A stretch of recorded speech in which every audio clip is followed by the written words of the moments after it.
Hello, everybody. Welcome to Man Alone YouTube channel. Now, you might be wondering what these little uh, rays of light are doing, or what the sound of a car driving by is. Well, the reason why you don't usually see these on my videos is because I'm recording during the day, and usually I'm not awake during the day because I don't like it. All the sun and the people and the dogs and the happiness. I prefer the night. And last night, as I laid in bed after uploading the Mutant Year Zero video, the video in which I re recorded the segment on the dice rolling a second time, I just, you know what? I just don't think some of you have it down pat. And so I'm going to do it again. I'm going to be even more specific.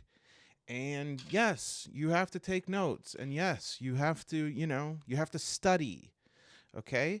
And yes, you should be making flashcards. You should be making flashcards on all of my videos, but especially ones where you have to learn a system like this. Okay. Also, I sort of misspoke about the gear dice, and maybe Pedro Vero pointed that out, and I'm also making a correction because of that. Whatever. The point is, let's talk. Okay? The point is, we got to get this down.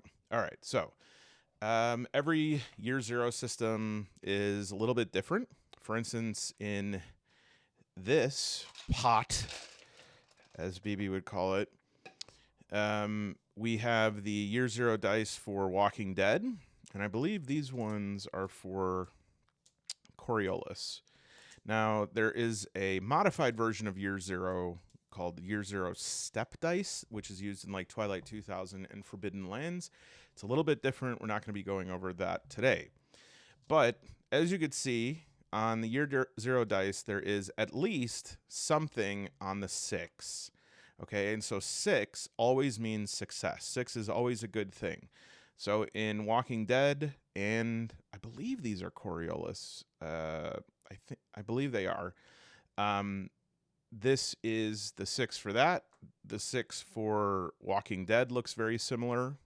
I guess I could hold these up. And then the 6 for Mutant Year Zero. Now, on the dice for Mutant Year Zero, as well as Walking Dead, not Coriolis because it doesn't have this effect,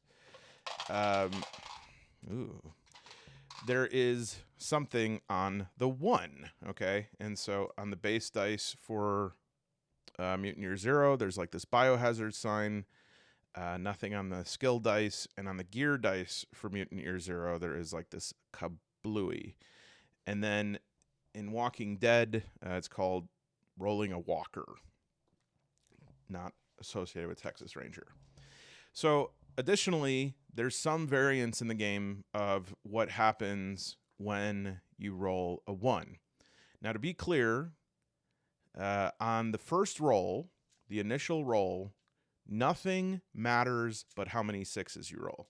Nothing matters. You ever heard the song Nothing Else Matters by Metallica? Nothing else matters. Don't care about the 1s. Don't care about, what the old ball and chain's yelling from the other room. You gotta stop making these Mutant Year Zero videos. Whatever, okay? It doesn't matter. We just roll however many dice we have, and we look, and we say, okay, I got 2 successes. All we need to be successful in any Year Zero game is 1 success. And if we get more, we get like success plus. And again, that's called different things in different games, but essentially it always means you get like a wildly successful success, okay? And so usually the GM, or if you're solo playing, will decide the nature of how you get an additional advantage beyond that. But all you ever need is this, all right? Now, there could be situations, and I'm going to actually use the Coriolis dice because they're just easy to see. There could be situations in which the GM says, okay, this situation is especially difficult. All right. Now, this is actually rare in Year Zero to like modify the difficulty rating. Usually it's straight up because your skills and the gear and where you're at in the game should decide, how difficult or easy something is. But say that the GM says, okay, this is moderately difficult So you're going to roll with a -1. So that means that there's -1 success. So that in order to actually be successful on the roll, you need to roll at least 2 successes, because there's -1 success. And so that would still be a success. Something really difficult could be like a 3, meaning that you'd have to roll 3 additional successes. Now, again, there's a little bit of variation, I believe. Check your player's guide. Some of the games refer to it as like a 3 would mean you have to roll 3 successes, and others, a 3 would be like you have to roll 3 over 1 success. So check on that. It varies from game to game. Or maybe it doesn't, but I'm just not confident enough to say otherwise. I'm going to probably have to make a 3rd video on this now. Okay, I promise I won't. All right, so that first roll, we're just looking for success. All right. On the second roll, if we push, a push means that we're not satisfied with the first roll, and so we want to roll again. And so this happens in 2 circumstances. The first circumstance is if we get no 6s and we're just desperate to make whatever action we're attempting work. So the example I used in the last video is like opening a door. If I need 1 success to open the door, I didn't get any success, and I'm like, hey, that's my gumare in the room back there. I got to go get my gumare. Then you would say, okay, I'm going to roll again. I'm going to push. And so you would pick up any dice that were not successful, and you would push again. And here, this is a big fail, and I just didn't get it. In Coriolis, pushing gives the GM a darkness point, and that basically means there's like a force in Coriolis called the darkness among the stars or between the stars. And I really like that system because it basically means the GM can use one of those darkness points to get up to some shenanigans. Like, and I really like that system because then there is actually quantifiable reasons for the GM to be naughty. Like, rather than just saying like, yeah, actually you were about to shoot and then a hole appeared in the floor. You just fell through. It actually like gives a quantifiable system for that. So I'll make like the guns jam, or maybe a bullet ricochets just so that it hits somebody in the shoulder or something like that. That is really fun. And that is like one of the simplest versions of this, okay? There's nothing to do with any 1s in Coriolis. But anytime you push in Coriolis, whether it's a success or not, the GM gets a darkness point. And you only get to push once. You can't just keep pushing. Push it. I'm going to mute this time. Okay. So, in something like The Walking Dead, on that first roll, you're looking for 6s, all right? And if you get at least 1 6, you are victorious. But if you want to push, again, I said there are 2 circumstances when you can do that. You can push when you get no successes and you're like, what do you say, desperate for a success. The other circumstance you could push is if you get 1 success and you really want more. Now, this could be because there is some sort of difficulty modifier and you actually need more successes, or it could be because you need like a big win. You need a big success in whatever action you're trying. In that case, you can pick up any dice that are not 1s or 6s and re-roll them to try and get additional things. Now, this is a great example of what you don't want to happen, because I didn't roll any additional 6s, but I did roll some walkers. Now, because I got this first 6, this is a success. Case closed on the action. The action was a success. However, because I have these 1s, that adds this negative mechanic. And in Walking Dead, when you roll a walker, I believe it adds stress, okay? And then, like, you can accumulate stress over time, and that will affect your ability to, ooh, I just rocked my world. That affects your ability to complete actions and affects your abilities, and then obviously affects your well-being. You're going to freak out. You're in a zombie world. Come on. All right. The other thing is that if I were to roll in my first roll, like say I had no successes and a walker, or even if I had 1 success and a walker, if I decided to push on that, 1s and 6s, you don't re-roll. So that walker I got no matter what, and I'm going to re-roll, and I got another walker. And so you always keep any 1s from the first round. So that's the 1s only mean anything if you push. Okay. Now, and I think one of the reasons I had, could I mute it? One of the reasons I had so much trouble explaining this is because these little variances between the year 0 systems make it a little bit dicey. You can join now to give me money. Or you can cancel your membership if you feel like you should punish me for jokes like that. Okay, now, the Mutant Year Zero system, which is the granddaddy, is going to use 3 types of dice. We're going to have base dice, which we add 1 dice per attribute point involved in an action. It's going to have skill dice, which we add an additional die for any skill points we have, and then gear dice that we add for any gear bonuses that we have. So, just using an example here, we'll say that this character has a strength of 3, an agility of 2, a wits of 3, and an empathy of 3. Okay, and let me just bring this up here. You could take a look, pause it if you want. And then we're going to add some skills. You'll start with 10. Well, let's see. This is supposed to equal 14. 3, 6, 8, 11. So actually, I should increase this. We'll make agility into 4. So that's 7, 10, 13. And we'll make strength into 4. So our starting attributes are 4, 4, 3, 3. Now, I do want to erase with this, but this is one of those cursed erasers that actually like makes whatever you erase into a smudge. Now, I can't confirm that the reason for that is because I put it in my ear. That's at this point, that's like very speculative. But I can say that 100% it will smear earwax on the paper if I were to use that eraser. So let's try this again. And let me use my Home Depot pencils here. They're great because they don't roll off the table, but the only drawback is they suck as writing utensils. Okay, so we have a 4, a 4, a 3, and a 3. This is terrible. I can't use that. Let's just... There's my... If anyone ever wanted to see my bicep. Okay. So we have a 4, 4, 3, and a 3, and then you get 10 points to distribute across the skills. So we'll just say 1, 1, 3, 4, 5, 6, 7, 8, 9, and 10. And of course you get like 1 extra skill. So let's say we're an enforcer. We'll use infiltrate. That's your specialist skill, and you use 1 point for that. All right. So what we have here, and in fact, let me see if I can get a little closer here. Beautiful, very intimate. Okay, so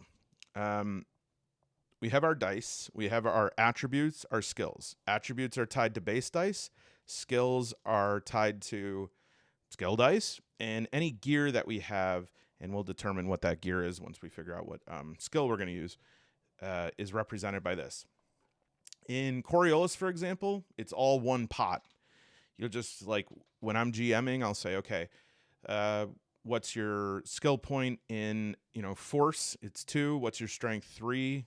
Do you have any gear that will help? Okay, that's a +1. So let's do, just add all those together, and however many dice that is, roll all the dice. There's no differentiation. Oh, good, an ambulance. Let's just say a prayer. Although I guess if you're listening to this in like 2026, what's done is done. Whatever that ambulance was going to do, they already did it. I don't know if prayers can be retroactive. If so, could you please retroactively say a prayer for me in 7th grade, because my voice changed and I got a lot of flack for it. And in my opinion, I don't know why everyone's making fun of me. Okay. So let's say the example that I used last time, I think it's a great example because it's nice and simple, is you want to knock down a door. All right. So in order to determine my dice pool, I am going to build my dice pool. Now, this is going to take like 2 minutes when we do it now, but in real time, this goes really quick and it's really fun. So the first thing is I say, okay, I want to knock down a door. What skill am I going to use? I'm going to use force. So I know my force is 1, and I know force is tied to strength, and so I look at my strength, it's 4. So I add 1 skill die and 4 attribute die for my strength. Then I also say that I have, and I don't know, again, I don't know if this is real. I probably should have looked this up. I had a whole night, but whatever. I have these pneumatic gauntlets that have a +2 bonus, so I'm going to add +2 gear dice, all right? This is my dice pool. 1, 2, 3, 4, 5, 6, 7. So I have 7 chances to roll a 6 here. And remember, because it's my first roll, my mind doesn't care about any of the other dice. It doesn't care about anything. It doesn't care about the climate. It doesn't care about the fate of humanity. All it cares about is if I roll a 6 and what time MacGyver's on tonight. Here we go. All right, so I have rolled 2 6s. So this in Mutineer Zero would be called not only a success, but a stunt. I've done extra here. So I've knocked down the door and I've knocked it off its hinges. All right, if there's even be another one, I could be like, I knocked down the door, I knocked it off its hinges, and it hit the evil grandmother on the other side. But if I had no successes and I said, man, I really got to knock this door down, I would push the roll. All right. Now, here's the piece that was not fully explained last night. And by not fully explained, meaning I didn't explain it at all. Remember, you keep any 1s or 6s. You cannot push 1s or 6s. So this is a 1 on the gear dice. I'm going to re-roll the rest of the dice. And we get 2 successes, 3 successes, right? So we really break that door down. So yay, but we have these dice over here. And this is 1 base dice that has a 1. Actually, this is an amazingly demonstrative roll. So we have 1 base dice, which has a mutation. We have 2 gear dice, which have like this, I think it's called defect or something. And then we have 1 skill dice that rolled a 1. The skill dice do not matter. If you roll a 1 on the skill dice, it doesn't matter. And you know that because there's no picture here. But if you were using regular dice, you need to know that. Rolling a 1 for skill doesn't matter. It's only your base dice and your gear dice. This 1 die right here is going to give me 1 trauma on whatever attribute I used to roll. So because I use strength, I'm going to get 1 damage. While I have that 1 damage, my strength is decreased by that amount. So that means if I use strength in the future, I use a 3. For now, it is only temporary. If I get healed up, it doesn't matter. I can, well, I shouldn't say it doesn't matter. When I get healed up, either by taking time or using some sort of item or having another character heal me, I go back to 4 for my strength. All right. It doesn't matter. Excuse me. And the same goes for like agility. If I roll agility and I get one of these failures, then I have fatigue. Wits, I get confusion. Empathy, I get doubt. If all of these get filled in, I am broken and I cannot do any skill checks. All I can do is sort of like use an item, run away, or take cover until I am healed. That's what happens when you're broken. Otherwise, anything up to that point is just considered like minor injuries in the case of damage, or like fatigue, you're breathing heavily. It's not until you fill that. And I should say, by filling that up, you don't necessarily need to fill it up. You just need to bring the attribute to 0. So for strength, if I had 1, okay, now it's down to 3. I got another trauma point down to 2, another trauma point down to 1. On my 4th trauma, my strength is at 0. When an attribute is at 0, that means you're broken. And so for empathy, it would only take 3 of those to bring me to broken on that, right? And I can't do anything until I get healed up one way or another. All right. So I got that 1 point of trauma, and I also got a mutation point. So a little bit of gravy with the grief. This mutation point, let's say that it is my 3rd mutation point. I've just, went from my 2nd to my 3rd. We'll keep that in mind. Let's just talk really quick about the gear dice. The gear dice, I got 2 of these little explosions. I rolled 2 1s. So gear dice work differently when you roll a miss or a failure with those. Remember those pneumatic gauntlets? Every time I roll a 1 on a push with my gear dice, it goes down by 1 bonus, okay? And so remember those pneumatic gloves were +2? Well, it's broken now, or it's damaged.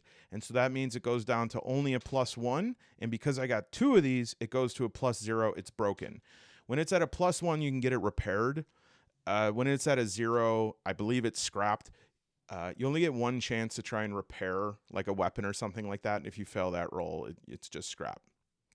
I also should note that I used artifact to describe scrap in the video yesterday.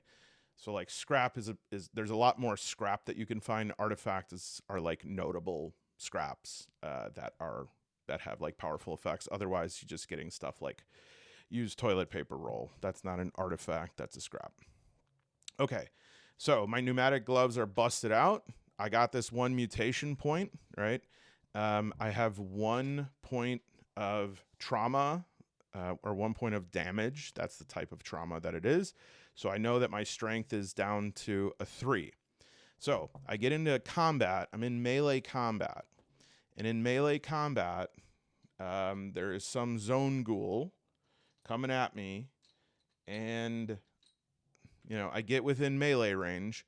And I am going to, you know, make a melee attack. Okay, so I'm going to use fight, strength, which I know that that's my skill is 1. And then my strength is now 3. I don't have any pneumatic gloves anymore, right?